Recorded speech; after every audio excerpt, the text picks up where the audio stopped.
바울과 바나바는 타우루스 산맥이라고 하는 험산줄령, 그 산맥을 넘어서 갈라디아 지역에 있는 비시디아 안디옥이라고 하는 곳에 이르게 됐는데, 거기서 안식일에 유대인의 회당에 들어가서 설교할 기회를 얻어서 바울이 복음을 증거하고 있는 내용입니다.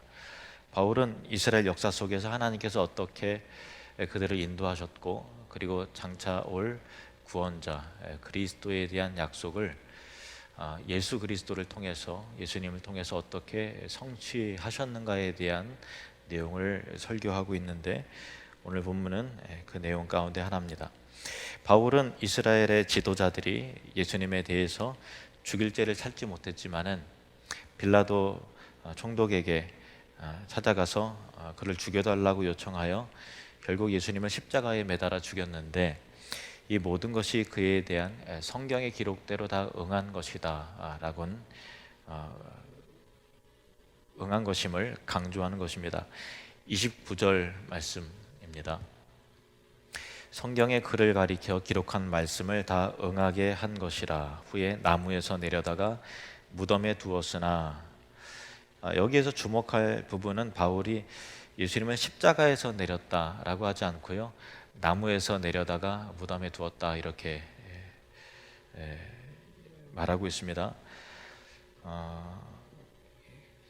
물론 십자가가 나무로 만들어지긴 했습니다만은 십자가와 나무는 같은 말은 아니죠.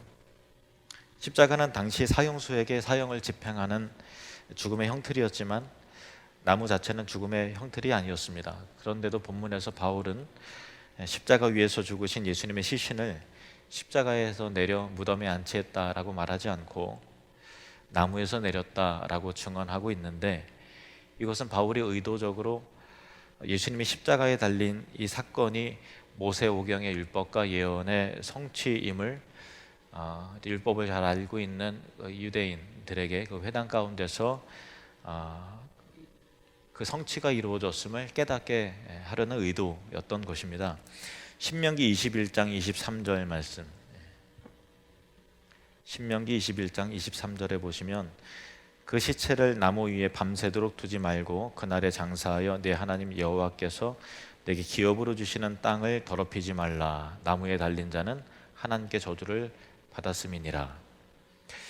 이스라엘 백성이 요단강을 건너서 가나안 땅에 입성하게 되는 때에 모세가 그 전에 모압 광야에서 신명기 율법을 공포합니다. 이스라엘 백성은 그때까지 십자가를 당연히 알 수도 없었고 본 적도 없었죠.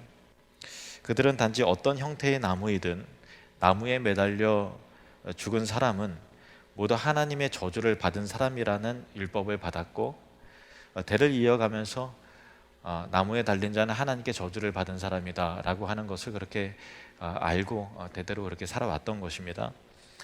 바울이 예수님의 시신을 십자가가 아니라 나무에서 내렸다라고 하는 그렇게 증언하는 이유가 바로 여기 있는 것이죠. 예수님께서 십자가에 아무리 처참하게 못 박혀 돌아가셨다 할지라도 그 십자가가 금속 재질로 만들어진 것이라면은 예수님의 죽음이 처형일지라도 그 율법의 예언대로 저주받은 죽음일 수는 없는 것이죠. 예수님께서 매달리신 십자가가 나무였기 때문에 예수님의 죽음은 신명기에 말한 대로 저주받은 죽음이었음을 본문이 강조하고 있는 것입니다. 저주받은 예수님의 시신은 저주의 나무에서 당일에 내려져 무덤에 안치되었습니다. 당시 일반적인 정치범이나 또 흉악범이 이제 십자가 형틀에서 매달려 죽는 경우가 있는데, 대부분의 경우는 당일에 죽는 경우는 거의 없고 3, 4일 정도 며칠간 서서히 그 죽음을 겪게 하는 그런 사형 도구가 바로 십자가였다고 합니다. 그래서 고통 없이 단번에 죽이는 것이 아니라 서서히 죽음의 고통을 남기는 것이기에 십자가 사형틀은 정말 끔찍한 형벌이었던 것이죠.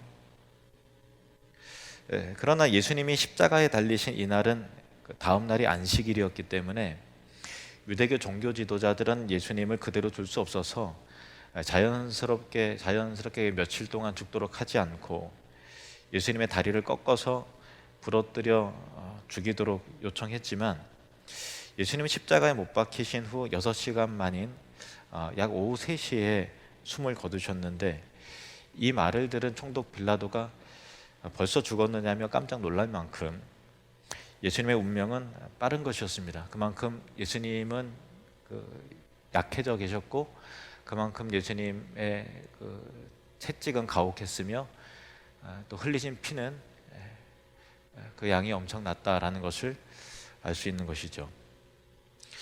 그래서 당일 십자가에서 예수님의 시신이 내려져서 무덤에 안치되었던 것인데, 이처럼 예수님이 십자가에 달리신 그날에 장사된 것은, 나무에 달린 자는 하나님께 저주를 받았기 때문에 밤새도록 두지 말라라고 하는 이 신명기의 율법의 이 성취였던 것입니다.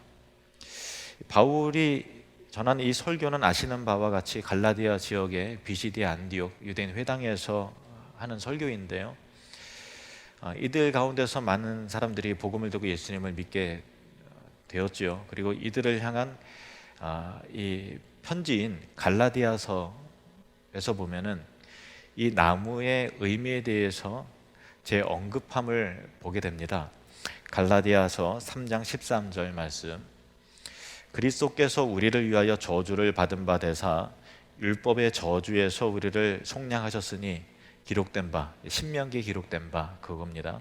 나무에 달린 자마다 저주 아래에 있는 자라 하였습니다.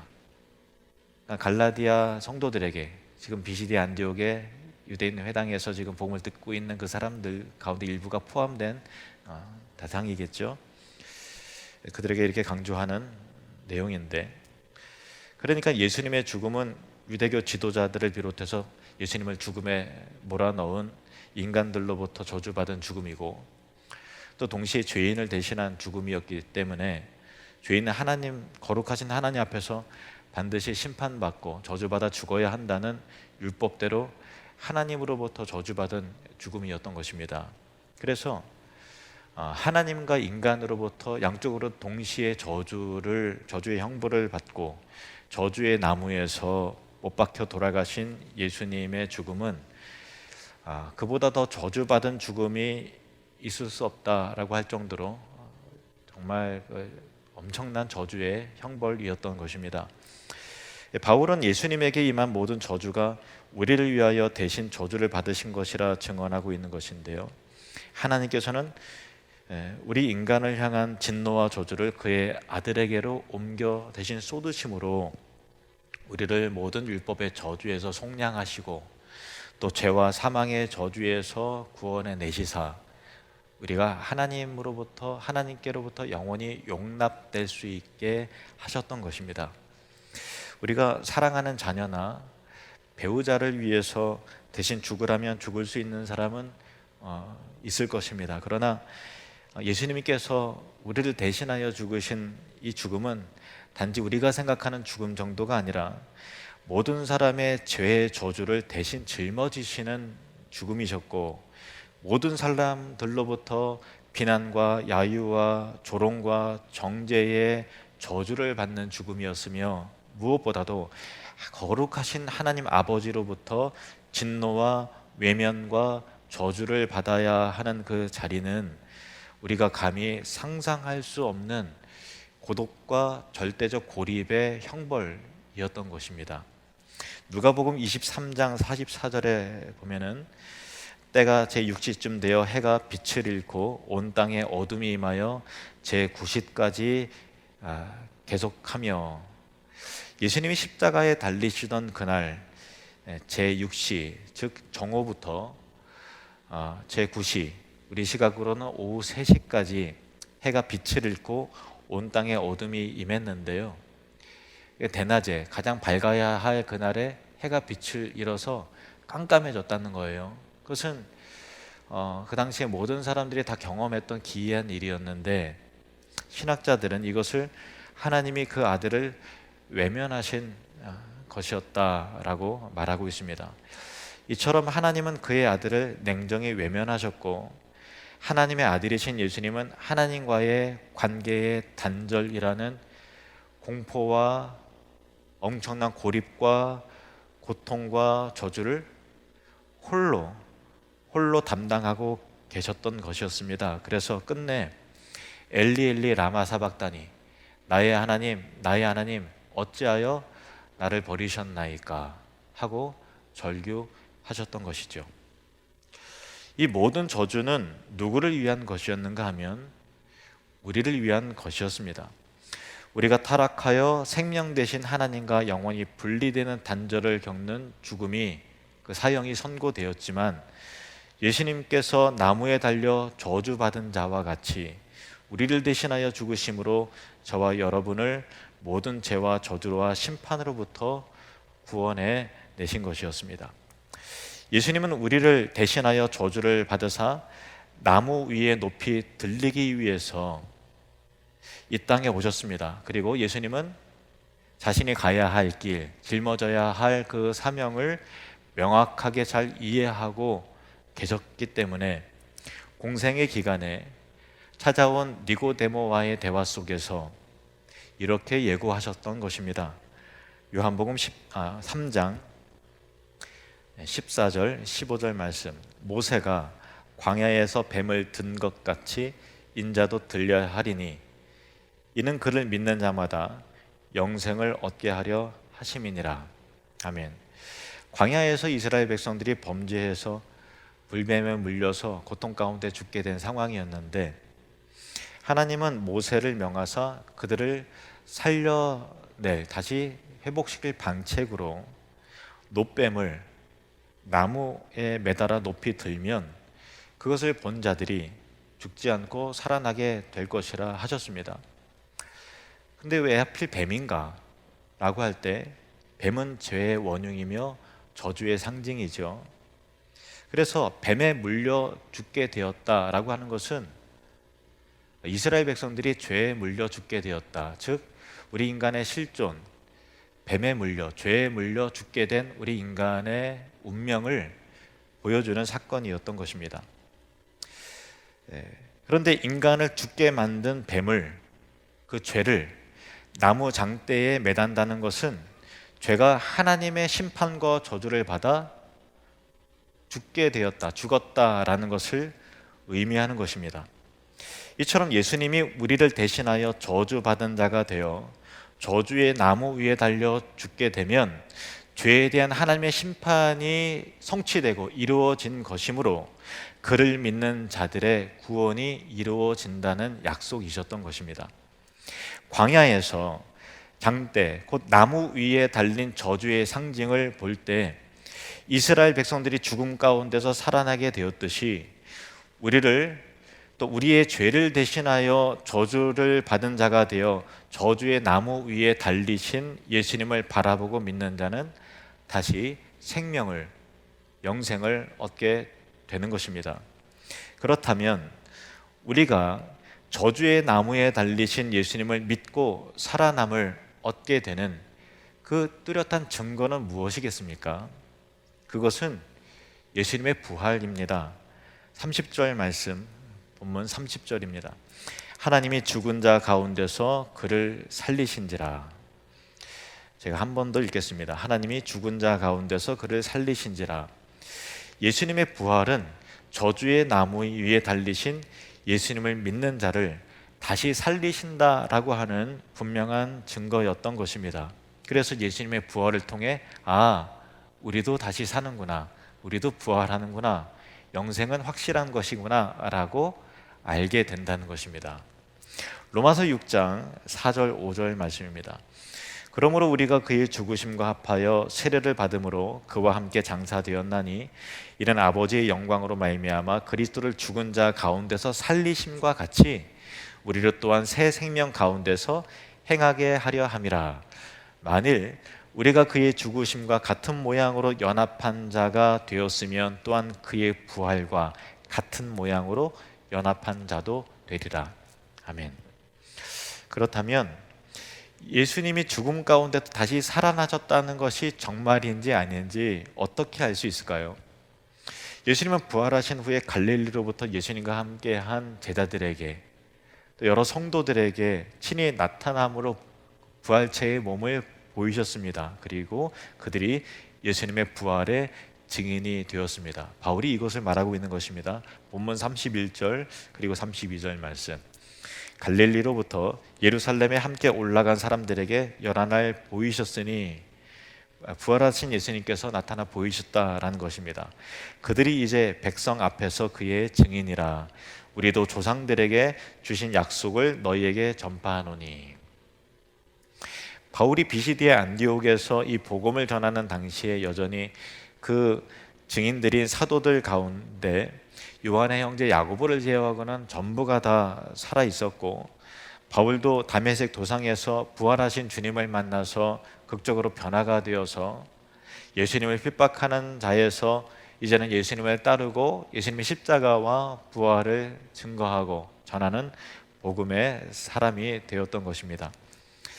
그런데 우리가 한 번 더 생각해 볼 것은, 일반적으로 죽은 사람이 다시 살아난다는 것은 우리 경험적으로 볼 때 있을 수가 없는 일이고, 우리가 직접 예수님의 부활을 본 적도 없고, 또 예수님의 부활을 목격했다고 주장하는 2000년 전의 사도들을 우리가 직접 만난 적도 없고, 그들의 말이 참인지 거짓인지 알 수도 없는데, 그들이 전하는 부활의 복음을 믿고 예수님을 믿는 신자가 된다는 것은 참으로 기이한 일임이 아닐 수 없습니다.